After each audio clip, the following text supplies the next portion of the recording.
action. Oh, hello there. I didn't see you come in. My name's Amy, and I'm going to be walking through our safety video here at West Coast Hospital.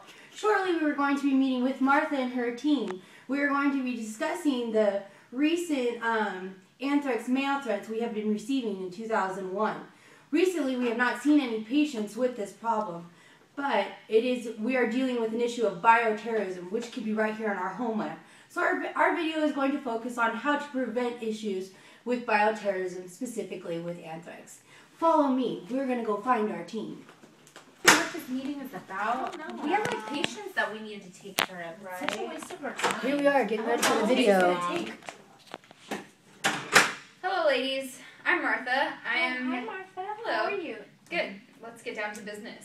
Okay, so I'm the head of infectious disease control and bioterrorism at West Coast Hospital. Today we're going to learn how to prevent, minimize, and prepare for bioterrorism attacks. In order to do this, we are going to, ladies, can you please pay attention? Sorry. I will not ask you again. We're going to make an instructional video to prevent these situations from happening. So what I'm going to do is give you each an assignment, and next week we will report back and we will all answer these questions in the form of an instructional video. So get out your papers and your pencils, and I will give you your assignment. So first, Christina, I would like you to describe the mechanism of infection by inhalation at anthrax.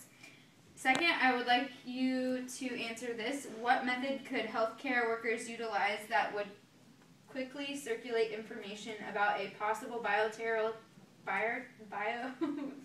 attack that would avert grave consequences? Kelsey, I would like you to briefly explain a plan for dealing with patients admitted to healthcare facilities after a bioterrorist attack using anthrax. Next, I would like you to answer this question: how should healthcare providers protect themselves in an event of an anthrax attack? Simone, I would like you to describe if a vaccine would be helpful in preventing this illness, and to further explain that. And Helen, I would like you to write a paragraph on the 3 modes of anthrax infection, include symptoms of infection and lethality for each mode. So, I will see you next week, and you better have all of these things answered. Hello again. Welcome back to day 2 of filming. I'm here again at West Coast Hospital. We're getting ready for our anthrax infection meeting.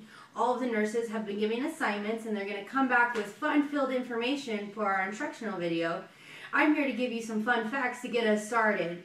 So first, the 3 modes to get anthrax infection are through your skin, through your pulmonary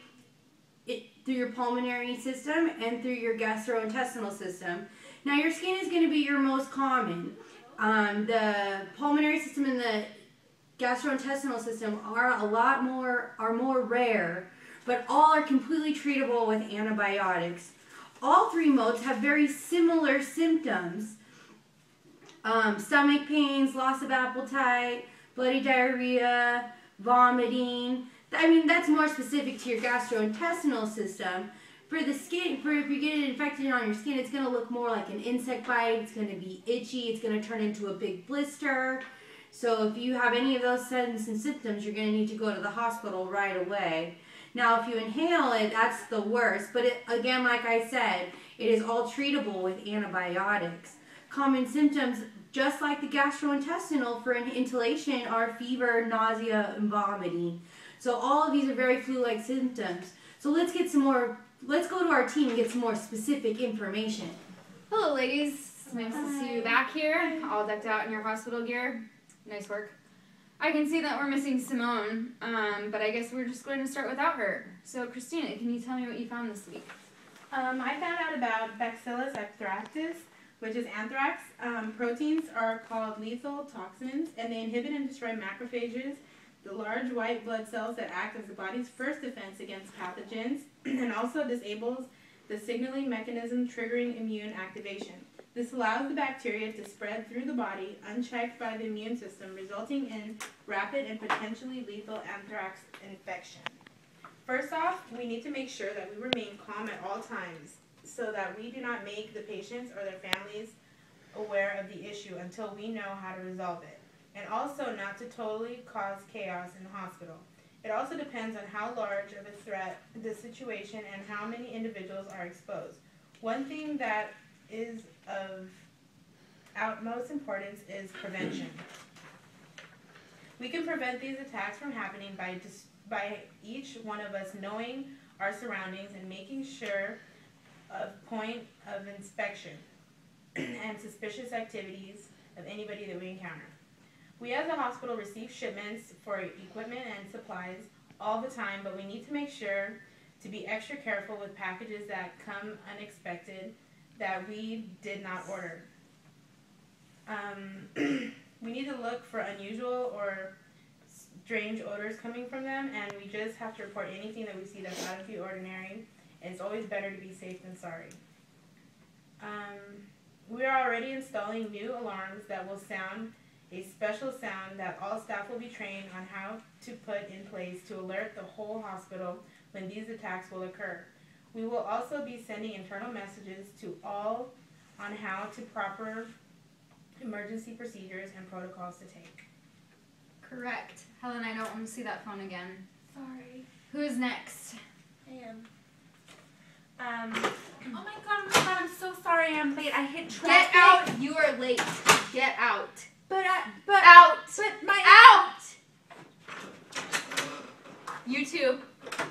Out. It's Martha. You had your phone out. I saw it. Get out. Continue, Kelsey. Well, I found that if a patient comes in contact with anthrax and they come into the hospital, standard precautions should be taken immediately.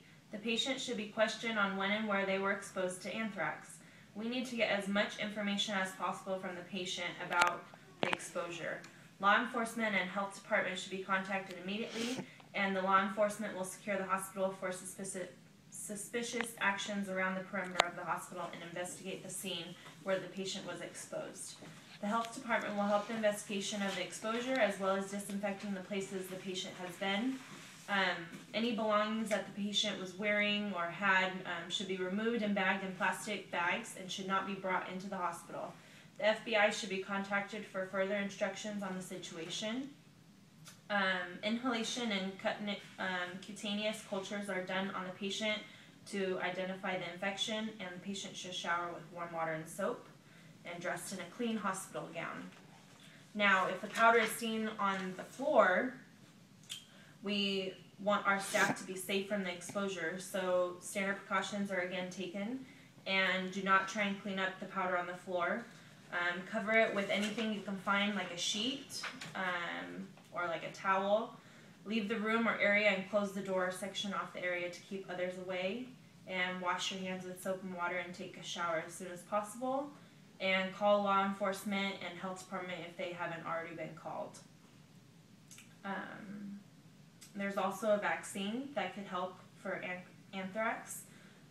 It's not available to the general public yet. Only certain members of the military and other government operations who may be close contact with anthrax may receive this vaccine.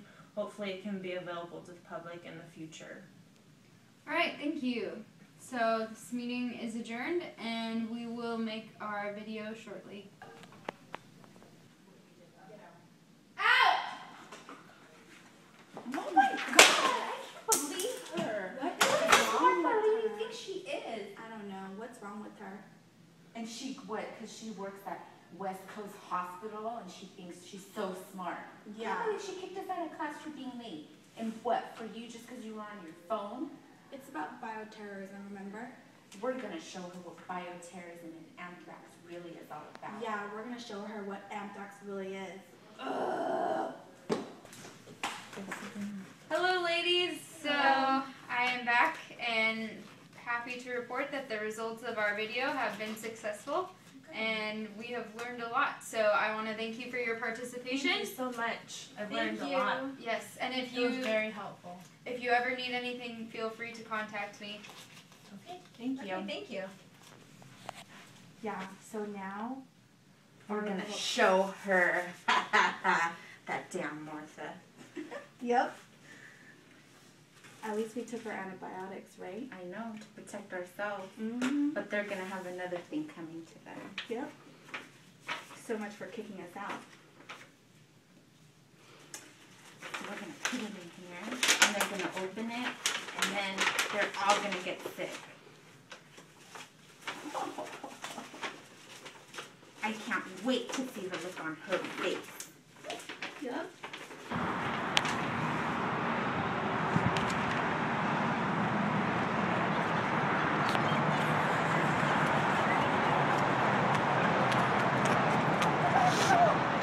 You're not gonna know what's happening.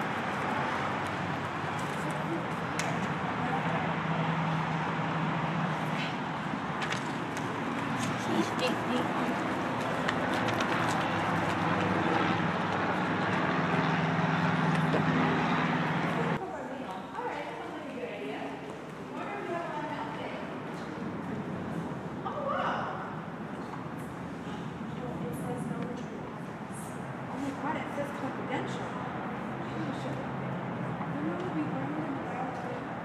It's not open. Let's go get it. I don't think that's a good idea. I don't either. Come on, let's go. Okay.